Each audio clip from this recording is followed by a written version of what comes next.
So when you're stacking your dog on the table, you want to put your dog further in the corner towards the judge. So closer to the edge. If you've got a dog that's a little more unsteady on the table, you don't want to be exactly at the edge. But if you do have a steady dog, then being at the edge is probably a little better. And you want it closer to this edge so that the judge can reach your dog easier. All right, so when I stack my dog on the table, I make sure I grab their collar with one hand, and I let their leash drape down here usually. And then you pick up the front closest to the judge and put it down. When you pick up the front legs, you always pick up by the elbow. And then you fix this one if it needs to. And then you start again with the judge's side. And you want that hop to go straight up and down when you set it down. And then you want this one to match as well.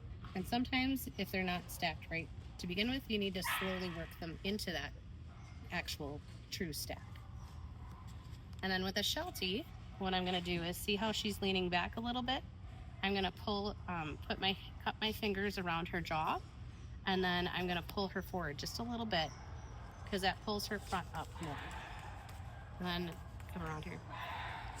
And then when she's on the table, my hands are covered by her ruff, and then I'm going to take my thumbs and put them on the inside of her ears, and that pulls her ears forward so it show a better expression, although she thinks this is weird, and so it's closing her eyes. Yes, fun girl.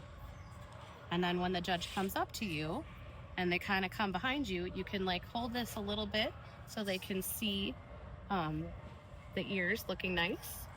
And then, or if they're still going, then you can try, if you have a good enough dog that'll bait for you.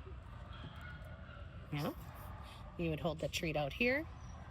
But when the judge comes and starts doing their exam on the head, you need to come and get out of the way, and then you're going to put your hand on their butt, push them forward just a slight bit, and then the judge will be going over the head, and when they're done with the head, then you're going to come over here, and you're going to pull that forward a little bit so they can finish examining the rest of the body, and that front looks the best because you're pulling them just slightly forward.